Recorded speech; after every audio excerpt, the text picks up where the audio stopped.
Vamos ter uma palavra de oração. Pai, como somos gratos ao Senhor, porque foi o Senhor quem nos reuniu nesta manhã. E o Senhor então deseja falar com cada um de nós. Nos dá sabedoria e compreensão e revelação para entendermos a Tua palavra. Pai, nós não queremos apenas ficar com a Tua palavra, as Tuas promessas, mas queremos a Ti mesmo. Nos leva para aquele que é perfeito, o nosso amado Senhor Jesus Cristo, e fale conosco, Pai. Abra os nossos ouvidos para que ouçamos de uma forma clara as Tuas comunicações para este momento tão sublime, porque quando nós nos reunimos é um momento tão sublime. Nós esperamos, ó Pai, que Tu estejas trabalhando em nós, nos levando cada dia mais a ter este anseio por Ti mesmo, pela pessoa do Filho, pela pessoa do Espírito, e que possamos então ter grande regozijo na revelação da Tua palavra, Pai. Fala conosco, Te damos graças porque podemos nos reunir debaixo do nome do Senhor. Então confiamos a Ti, a Tua palavra mesmo, e este tempo cuida de todos os detalhes deste ambiente. Pai, que Teu Espírito assuma as nossas mentes e corações, para que todos esses atos dessa reunião tenham o mover do Senhor. Em nome de Cristo oramos. Amém. Queridos, então vamos ler aqui Atos capítulo 7, versículo 2 até o 3. Diz assim, Atos 7, a partir do verso 2.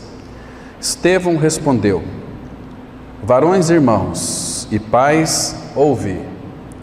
O Deus da glória apareceu a Abraão, nosso pai, quando estava na Mesopotâmia, antes de habitar em Harã. Ele disse: sai da tua terra e da tua parentela e vem para a terra que eu te mostrarei. Então, irmãos, essa aqui é a primeira visita que o Senhor faz com Abraão. Nós temos que entender algo interessante aqui. Ur dos Caldeus, onde foi a primeira vez que o Senhor então chamou Abraão, Ur dos Caldeus era considerada aqui nesse contexto a metrópole daquela época. É uma cidade muito grande. E ali existia, nessa cidade, metrópole, eles adoravam mais, ou tinham mais de 5.000 ídolos. Segundo alguns irmãos, historiadores, dizem que Abrão e sua família, eles manufaturavam pelo menos mais de 2.000 ídolos. Agora você imagina, meio-dia, sol a pino, e 5.000 velas para os ídolos. Isso não significa nada, né? Então, queridos, mas Deus, não por mérito de Abraão, porque Deus não viu em Abraão algo significativo que pudesse chamar a atenção. Deus sempre vai, quando vai nos visitar, e quando Ele nos leva a crer, é porque Ele viu a nossa incapacidade, a nossa incompetência e a nossa inutilidade de chegar a Ele, porque nós estamos espiritualmente mortos. Então nós sabemos, 1 Pedro 5,10 fala que o Deus de toda graça, que em Cristo vos chamou a sua eterna glória. Então não fomos nós que fomos até Deus, é Ele que veio até nós, o Deus de toda graça, que em Cristo nos chamou a sua eterna glória, para estar com Ele.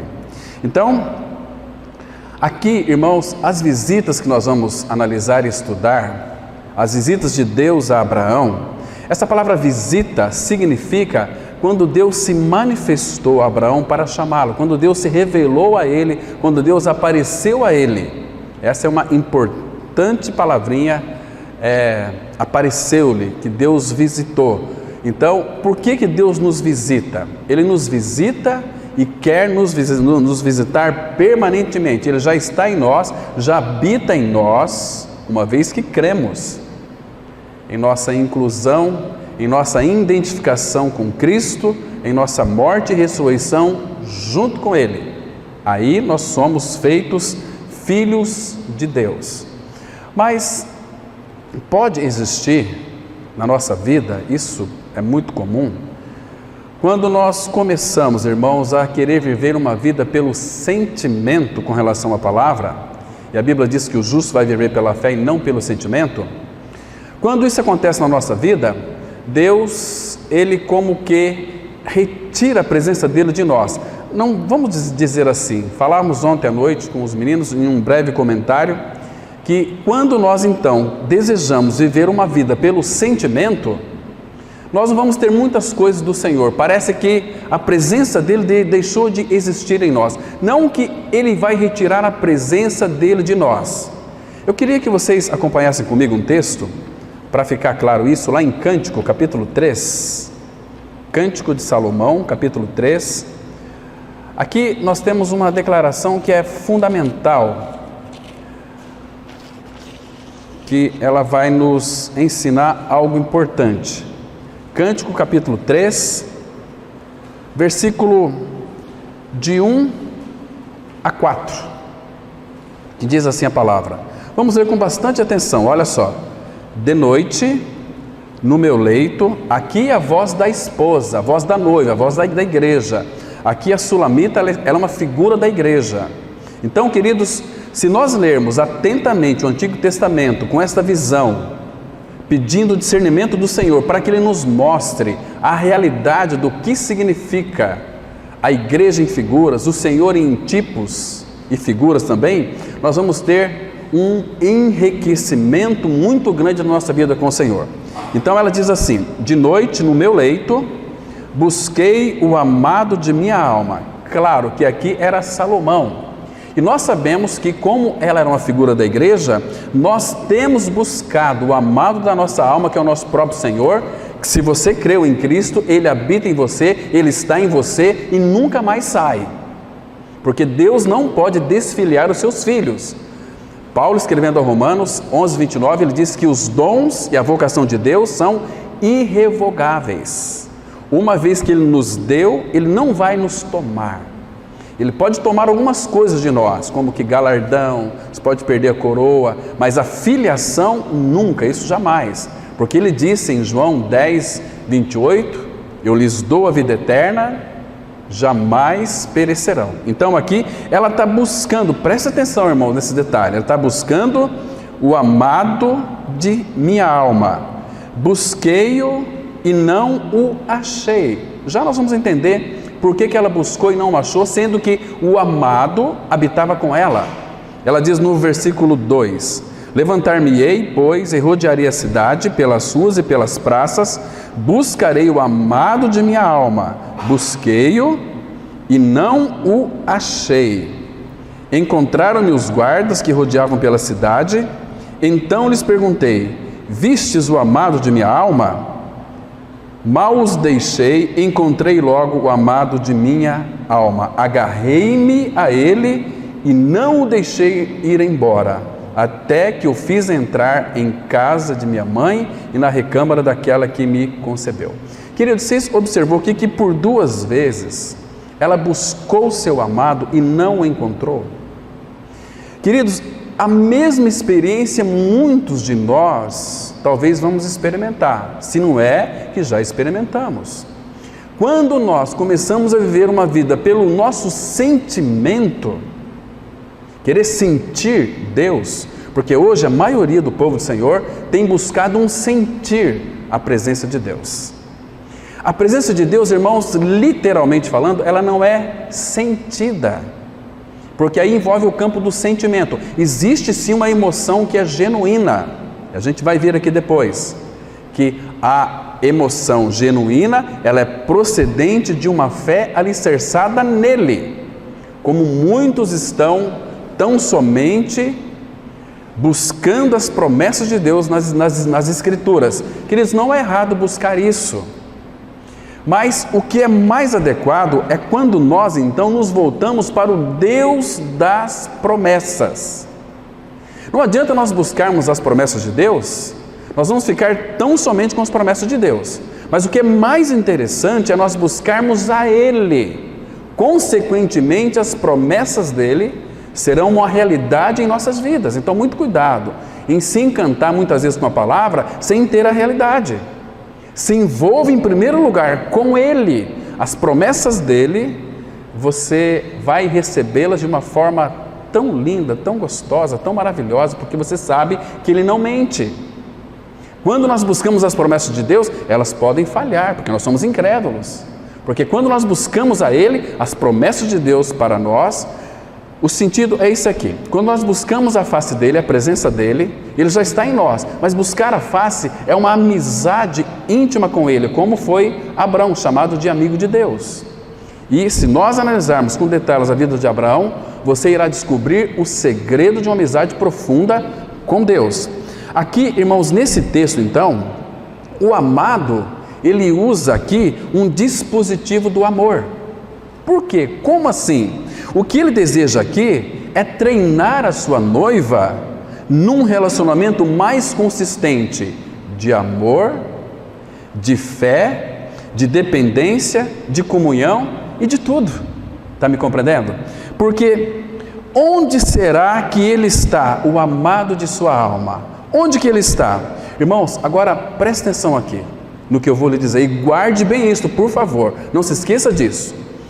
Frequentemente, quando nós estamos buscando sensações em Deus, sensações, um querer sentir, em querer viver pelo sentimento, frequentemente o que vai acontecer é que nesse texto aqui, mostra claramente que Deus frequentemente, Ele vai retirar de nós o senso da sua presença, o senso da presença dEle, não a presença dEle.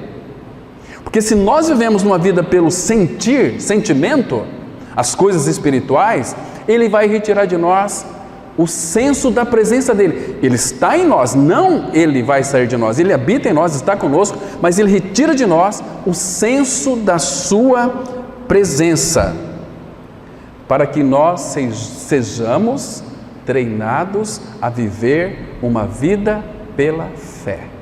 Entende isso, irmãos? Porque espírito e alma, muitos falam que é a mesma coisa. Não é a mesma coisa. Se você ler aquele texto de Hebreus 4,12, você irá descobrir que a palavra de Deus ela é viva e eficaz e mais penetrante do que qualquer espada alguma de dois gumes, e penetra até o ponto de dividir alma e espírito, divide alma e espírito. Alma é uma coisa, espírito é outra. Alma é aquilo que nós nascemos, e elas têm as suas faculdades, emoção, pensamento, vontade, volição. Agora o espírito é comunhão e intuição. Comunhão, intuição, tem uma outra aqui que eu esqueci. Comunhão, intuição e, lembra? Comunhão, intuição e consciência. Exatamente, consciência. Então, queridos, a fé não depende em nada de sensações. Estou dizendo isso porque senão, irmãos, quando o Senhor nos visitar, nós não iremos perceber as visitações dEle em nós. Se nós então esperamos sentir alguma coisa, porque o falar de Deus, claro que as Escrituras, nós estamos lendo, falamos aqui na quarta-feira, que as Escrituras, quando nós lemos a palavra, é a rema, aliás, é o logos. Estamos lendo as Escrituras, é o logos de Deus. Mas o falar de Deus presente, direto, é através do rema. É como se Deus estivesse falando para nós aqui agora, de uma forma que todo o nosso entendimento foi aberto e nós tivéssemos um grande esclarecimento. Eu ouvi a voz de Deus e Deus, Ele fala conosco em nosso espírito. Claro que passa pela racionalização. Agora, queridos, abra aqui em Cântico capítulo 5, versículo 6. É a mesma coisa e ela está dizendo o seguinte. Então, irmãos, vale a pena a gente atentar para isso, que o Senhor, quando nós desejamos viver no campo da alma, o Senhor, Ele vai retirar de nós o senso da presença dEle, não a presença dEle, mas sim o senso da sua presença para que nós venhamos a aprender a viver uma vida pela fé. Isso é muito claro. Agora, Cântico 5:6, a palavra fala: abri ao meu amado, mas já ele se retirara e tinha ido embora. A minha alma se derreteu, quando antes ele me falou. Busquei-o e não o achei, chamei-o e não me respondeu. Mas por que, irmãos? Percebe aqui que ela diz que a minha alma se derreteu? Buscou no campo da alma, nós nunca vamos encontrar o Senhor. A palavra fala em João 4:24 que Deus é Espírito, não só no sentido de adoração, que Ele importa que todos o adorem em espírito e em verdade. Se a adoração nossa é no Espírito, o Espírito em nós adoramos a Deus em Espírito, então o falar de Deus a nós também é no nosso Espírito. Claro que nós temos entendimento, nós temos consciência. Jonathan Edwards, ele era um filósofo, um intelectual muito grande, mas ele conheceu o Senhor. E ele tinha experiências tremendas, e a maioria delas, ele se via, passava às vezes 1 hora em lágrimas diante do Senhor. Mas esse sentimento, queridos, mas o que de fato ele buscava era a presença do Senhor. Então, a presença dele manifestava em sua alma aquelas emoções genuínas. Estão me compreendendo? Não que estou buscando sensações, porque senão a minha vida vai ser de altos e baixos. Hoje eu estou lá na sarjeta, hoje eu estou na glória, amanhã eu estou lá na sarjeta de novo. Mas uma vida de retidão ao Senhor é uma vida no Espírito. Aquele que se une ao Senhor é um Espírito com Ele. A nossa alma, ela vai ser tratada, está sendo tratada pelo Senhor, mas nós não podemos nos empolgar no campo da alma, que é um campo muito perigoso, onde a alma ela se manifesta quando tem, por exemplo, eu posso aqui apagar as luzes, deixar uns globos, umas músicas que vai lhe arrepiar, você fala, é a presença de Deus? Não é a presença de Deus, é a tua alma que está em evolução, a tua alma que está aí experimentando aqueles efeitos extrasensoriais, mas o Senhor não está envolvido, irmão.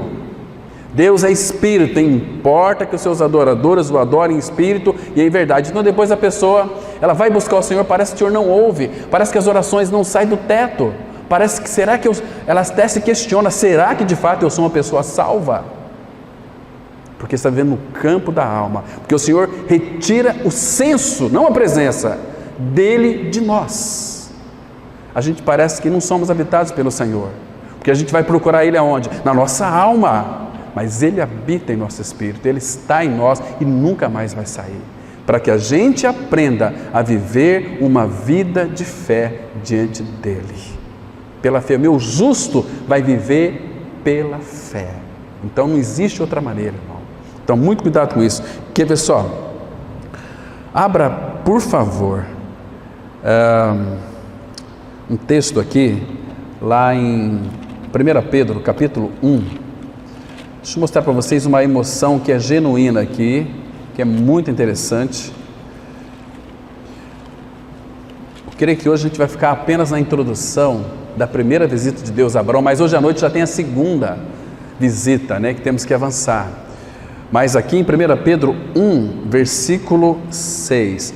Irmãos, do capítulo 1, do versículo 3 até o 5, ele está mostrando de toda a obra no Calvário e onde nós obtemos uma nova vida, que é pela ressurreição. Versículo 3, bendito Deus e Pai de nosso Senhor Jesus Cristo, que segundo a sua muita misericórdia nos regenerou, nos deu uma nova vida, nos trocou o coração, nos fez nascer de novo, para uma viva esperança.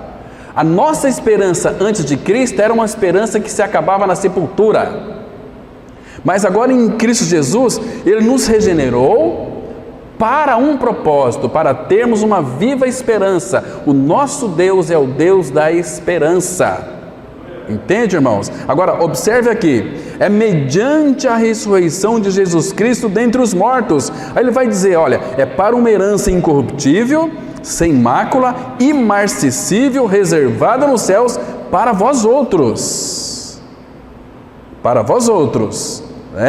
que sois guardados pelo poder de Deus, mediante a fé, para a salvação preparada para revelar-se no último dia. Agora, aqui, essa é a emoção genuína, porque a palavra me apresentou isso, eu me apropriei disto pela fé, e Pedro diz o seguinte: olha, vocês são filhos de Deus, agora nisso exultais, embora no presente, por breve tempo, se necessário, sejais contristados, não por uma provação, mas por várias provações, uma vez confirmado o valor da vossa fé, não sentimento, muito mais precioso do que o ouro perecível, mesmo apurado por fogo, redunde em louvor, glória e honra na revelação de Jesus Cristo, a quem não havido visto, não fala aqui, em qual vocês não sentiram, em qual vocês não havendo visto, a mais, no qual não vendo agora, mas sentindo, irmãos, mas crendo aqui é um gerúndio, é um presente contínuo, crendo hoje, crendo amanhã, crendo depois da manhã, crendo, o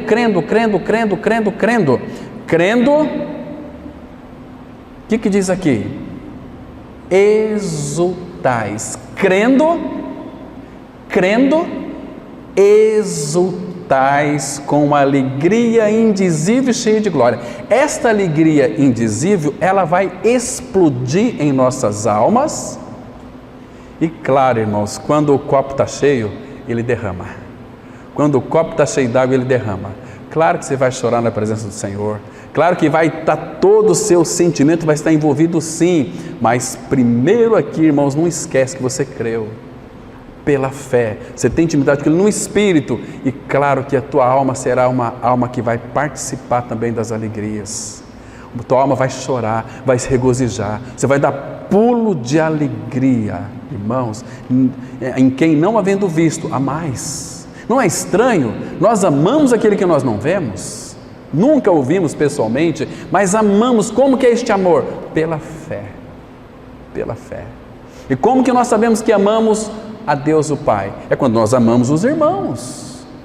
Irmãos, quando nós de fato não temos interesse em reunir como igreja do Senhor, significa que nós perdemos o senso da presença dEle, porque Ele retirou de nós o senso da sua presença.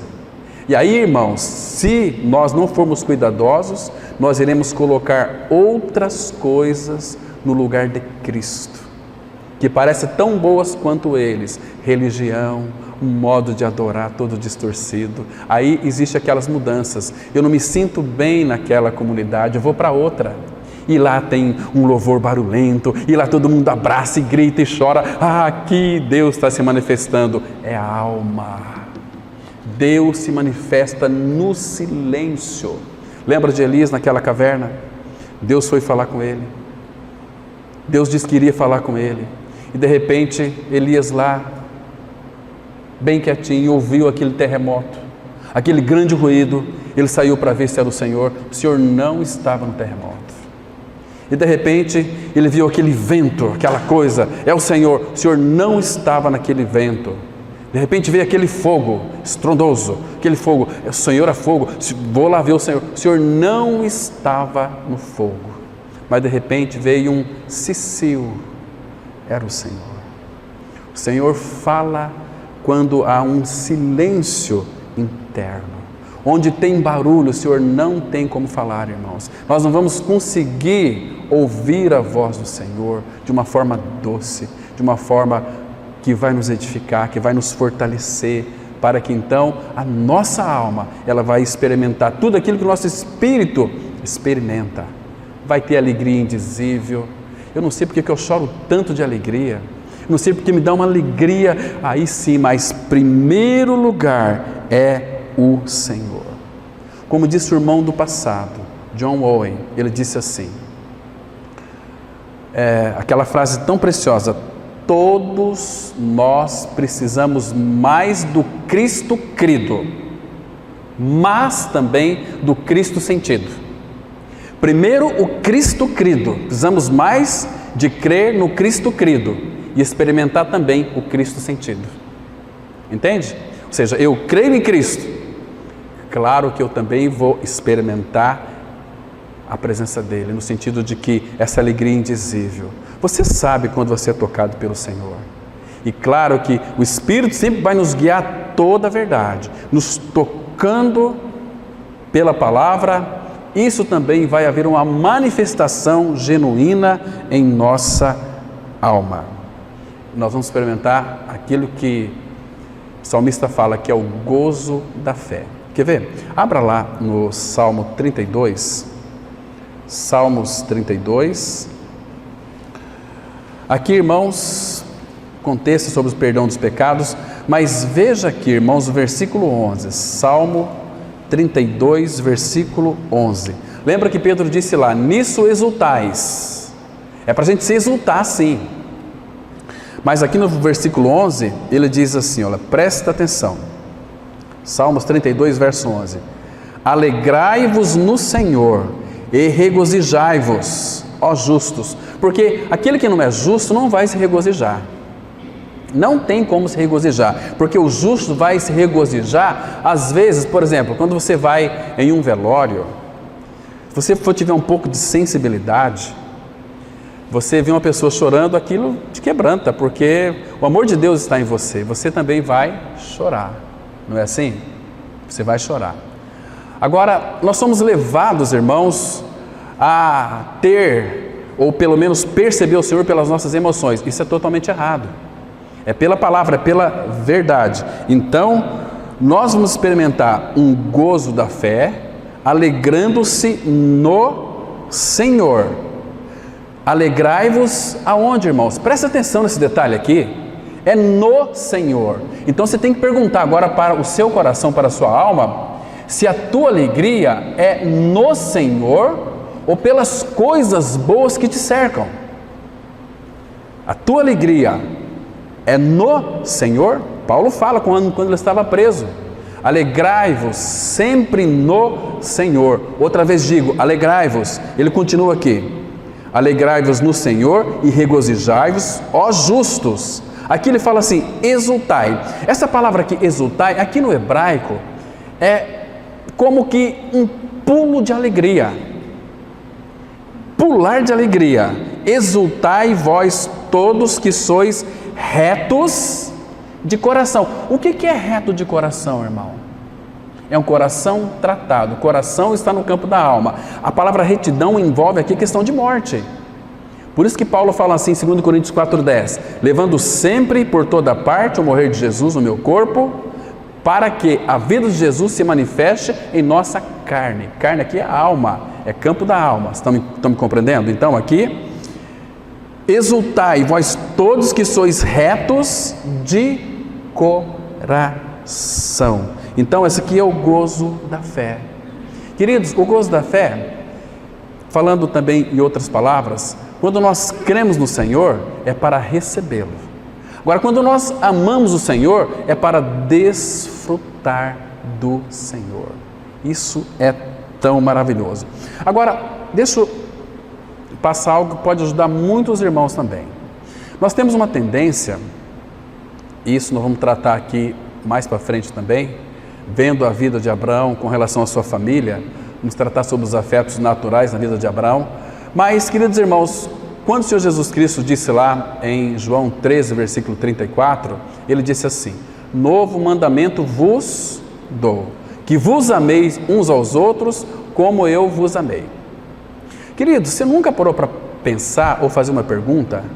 Como Jesus me amou? Como que Ele nos amou?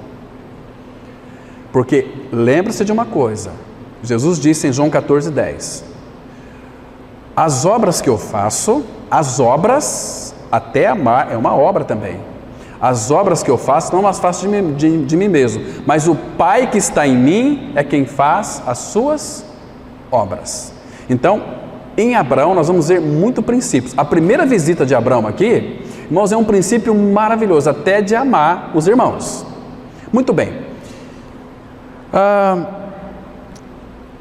Como que Deus nos amou? Deus nos amou com amor eterno. Sim, não tenha dúvida. Deus é amor. Deus é Espírito. O amor de Deus derramado em nosso coração pelo Espírito que nos foi concedido. Então, como nós devemos... Nós sabemos que Deus nos amou com um amor incondicional, um amor agapau, com um amor fidedigno, com um amor que não se acaba, um amor. Ele te amou, te ama e vai até as últimas consequências. Ele não mediu nenhum esforço, ou não perguntou nada por você, ele simplesmente te amou e morreu por você, provando que o quanto ele te ama e o quanto ele foi com você por causa do seu pecado, para lhe salvar, para ter com ele. Este é o amor de Deus. Agora, e nós, irmãos, que somos filhos de Deus em Cristo? Nós temos uma alma e temos um espírito que foi vivificado. Ele estava morto, ele vos deu vida, estando vós mortos em delitos e pecados. Então, irmão, como se deve amar o seu irmão? De que maneira?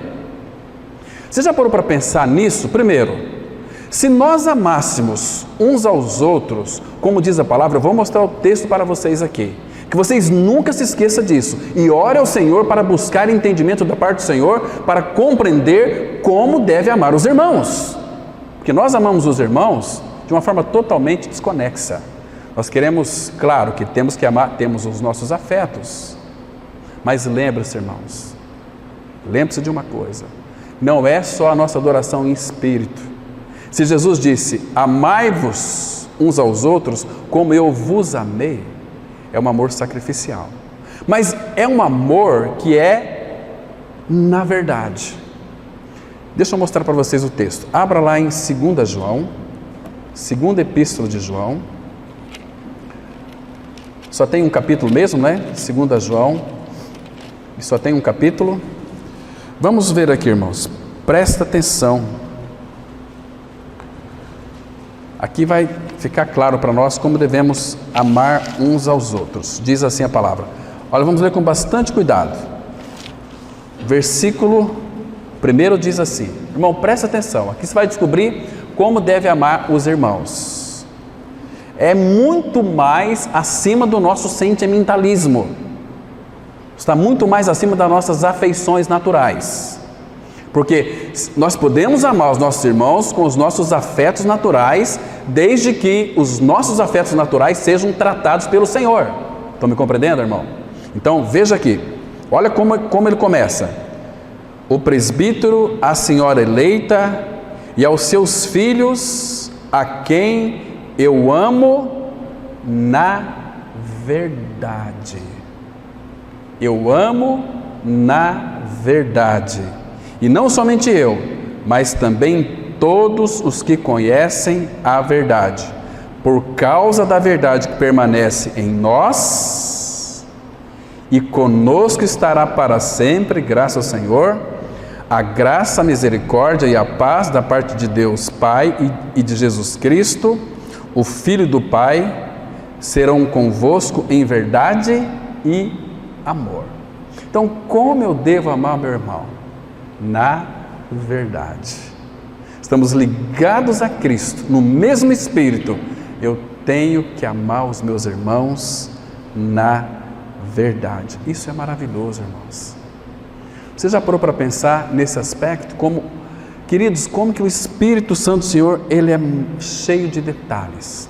Mas o problema é que nós queremos viver a vida de fé na parte sentimental.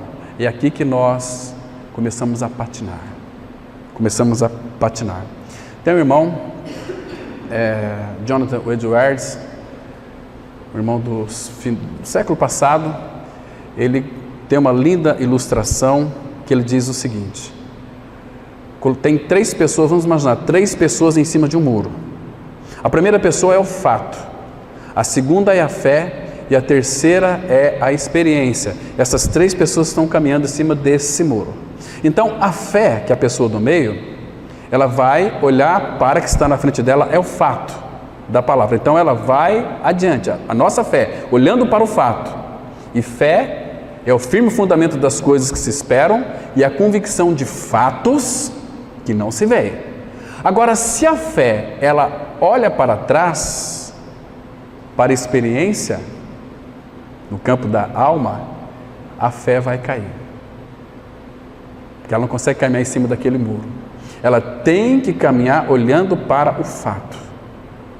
Aí a fé vai estar tudo bem e a experiência vai seguir atrás de nós. Ou seja, não é para nós darmos tantas ênfase, aliás, em nossas experiências com o Senhor. Paulo teve aquela linda experiência com o Senhor, lá em 2 Coríntios 12. Lembra que ele foi arrebatado até o paraíso, ouviu palavras inefáveis. Paulo disse aquilo depois de 14 anos, guardou consigo aquilo. E Paulo ali, ele não queria dizer aquilo, porque ele disse, ainda que não seja necessário, mas por causa do Espírito, ele queria trazer para nós, para nos dar uma convicção bastante profunda, para que nós não temêssemos essa coisa chamada morte. Porque, irmãos, nós sabemos o que nos espera. É uma vida com o Senhor, sem dor, sem medo, não vai ter mais corrupção, não vai ter mais pecado. É uma vida com o Senhor para todos sempre. Então, queridos, muitos, infelizmente, têm olhado para si mesmo. E a nossa fé não é olhar para dentro de nós. A nossa fé é olhar para fora de nós. Como é que nós sabemos disso? Aquele texto de Hebreus 12:2. Olhando firmemente para Jesus, autor e consumador da fé. Mas Ele está em nós, então temos que olhar para Ele, olhar para fora, olhando firmemente para Jesus, não olhar para dentro. Se você olhar para dentro de você, você vai ter um grande problema, chamado introspecção. E Deus proíbe que sejamos introspectivos. Hoje muitos líderes cristãos falam, você tem que olhar para dentro de você. Quem faz isso é a psicologia, percebe? Olhar para dentro de você. Quando você olha para dentro de você, o que você vai encontrar, irmãos? Pelo menos tem 5 coisas terríveis, que lhe traz muito mal. Eu vou citar para vocês, depois vocês estudem, pesquisem mais sobre isso. Quando você olha para dentro de si, a primeira coisa que você vai ter como resultado da introspecção, vou citar aqui pelo menos 5 coisas. A primeira delas é uma angústia volante. O que é essa angústia volante? Claro que muitos maridos aqui sabem do que eu estou dizendo.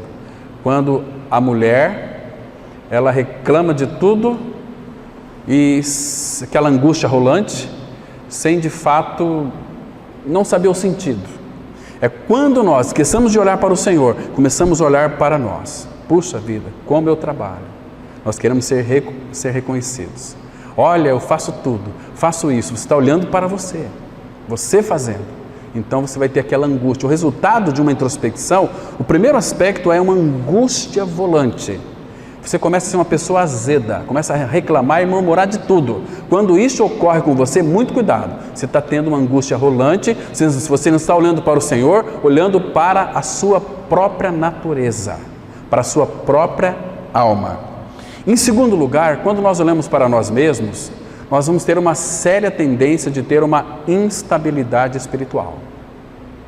Porque aí no campo das almas, lembra? A pessoa vai querer viver uma vida de sentimentos, de emoções. Não, irmãos. O Filho de Deus, ele vai viver uma vida pela fé. Embora as circunstâncias que nos cercam vai trazer para nós muitas coisas que vai nos entristecer. Mas se estamos olhando para Cristo, ele fala que o choro vai durar uma noite, mas a alegria vem pela manhã. Então, se você começar a olhar para você mesmo, você vai ter uma instabilidade espiritual. Você vai ser, hoje você está bem avivado, amanhã você não está afim. Cuidado com isso, é o campo da alma. Nós vivemos no Espírito, adoramos a Deus no Espírito. Uma terceira coisa como resultado da introspecção é aquelas pessoas que não conseguem se envolver com outros irmãos. Ficam separadas. Isso é o resultado da introspecção. Pessoas que se acham cristãs, e pode até ser, talvez elas até querendo o Senhor, mas estão olhando para si, então ela consegue se medir. Então ela não consegue se relacionar com outras pessoas, porque a vida dela é voltada para elas mesmas, ou para ela mesma. Então ela não consegue se envolver com outras pessoas. Então, irmãos, como que vamos amar uns aos outros se nós não nos relacionamos? Se nós não temos o desejo de estar com outros irmãos também? Nós vamos ser pessoas simplesmente religiosas. Lá em casa eu tenho minha Bíblia, eu tenho o Senhor, eu escuto louvor pela internet. Ai, eu sou um cristão da alma, almático, anímico, não um cristão que vive no Espírito. Um cristão que vive no Espírito, ele sente falta da reunião da igreja do corpo de Cristo, porque nós somos família de Deus, somos um em Cristo Jesus. Então, nós fazemos parte do corpo de Cristo. O resultado, um dos resultados gravíssimos da introspecção, quando você olha para si, que você não consegue se relacionar com outros irmãos. Vive uma vida separada, uma vida almática. Mas nós temos Deus, temos Cristo, mas vive no campo da alma. Uma outra coisa terrível também, quando você olha para si, você vai ficar depressivo. Porque o que você vai encontrar em você, senão uma pessoa fracassada, uma pessoa inútil? Percebe? Porque você vai medir você pelos outros. Então você vai ficar, de alguma maneira, depressivo, deprimido. E o outro também que está nesse mesmo campo é a soberba. Não, eu quero ser melhor do que os outros, eu vou trabalhar bastante, eu vou comprar isso, eu vou comprar aquilo, eu sou bem sucedido, vou mostrar que eu sou. Você não é nada, você é soberbo, você está olhando para si. E isto, no dia que você vai estar diante do Senhor, você vai descobrir que quão mal foi você ter olhado para si mesmo. E um outro aspecto, irmãos, o resultado da introspecção é devaneios. Os seus pensamentos. Como têm sido os seus pensamentos, irmãos? É voltado para si mesmo? Tem muitos que têm pensamentos de morte, inclusive cristãos, porque olham para si. Mas de onde que veio essa introspecção, irmãos? Onde começou tudo isso? Lá em Gênesis 3, se você perceber, você vai descobrir que quando Adão e Eva eles pecaram, eles perceberam que estavam nus. Eles deixaram de olhar para o Senhor e olharam para si. Aí começou, né? É o sentido da queda, a queda na vida do homem, né? Então ele tenta a partir daí viver pelo sentimento.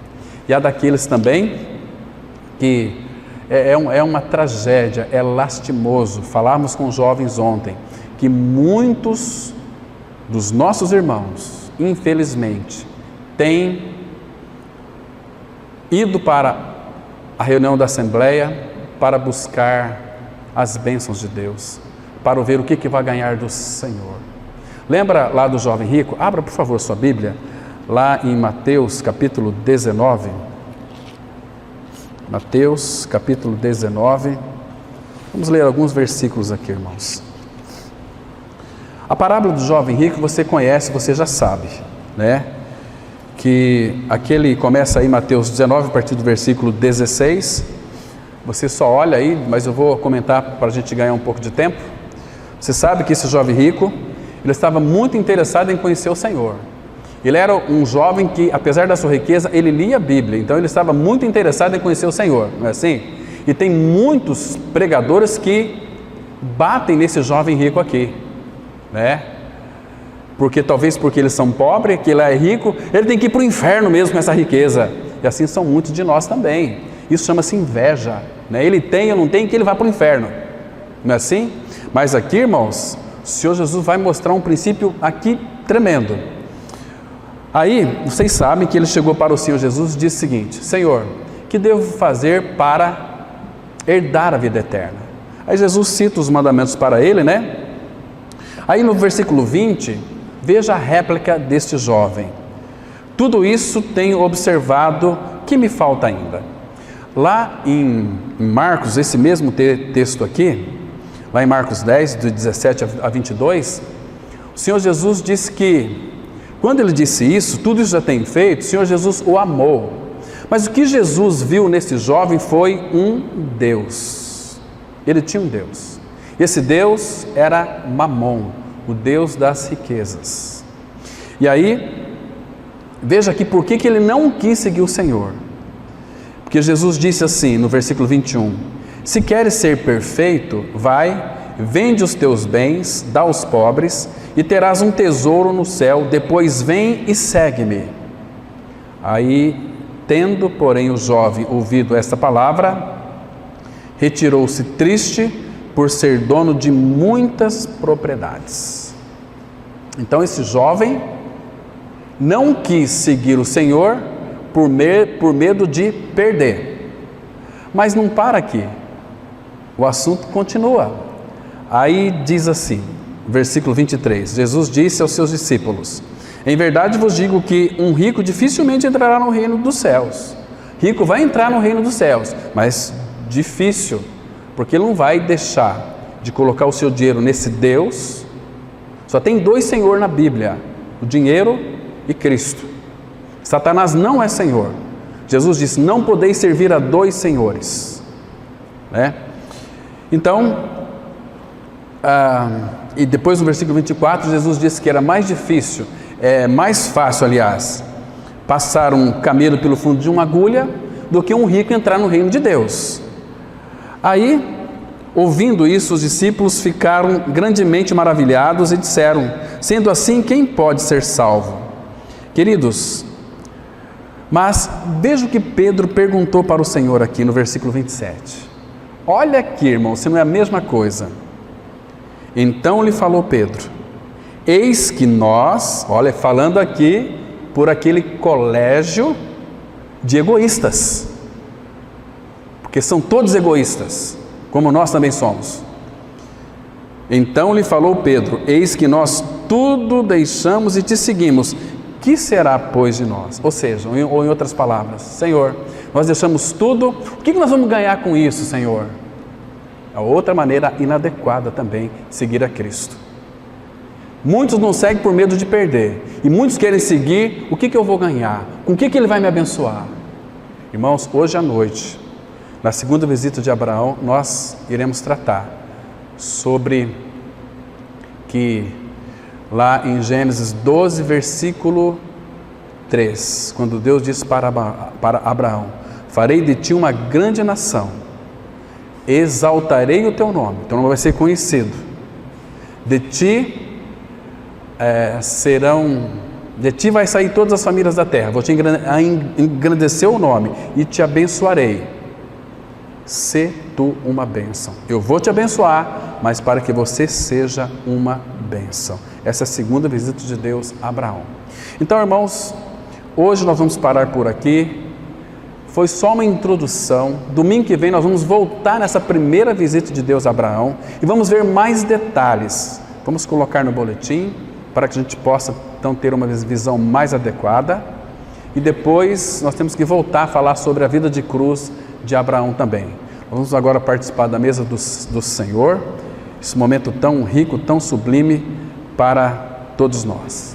Vamos ter uma palavra de oração. Muito obrigado, Pai, porque Tu és aquele que revelas, aquele que nos ensina, aquele que nos edifica. Que a Tua palavra, Pai, seja como ela é, cortante. Que a Tua palavra, Pai, possa tirar as nossas arestas, para que nós sejamos encaixados uns nos outros e sermos um edifício para a habitação de Ti no Espírito. Continue nos fortalecendo, Pai. Agora, nesse momento tão sublime, prepare o nosso coração para esse tempo. Que Teu Espírito possua cada um de nós, para que então o Teu nome seja glorificado. Em nome do Senhor Jesus nós oramos. Amém.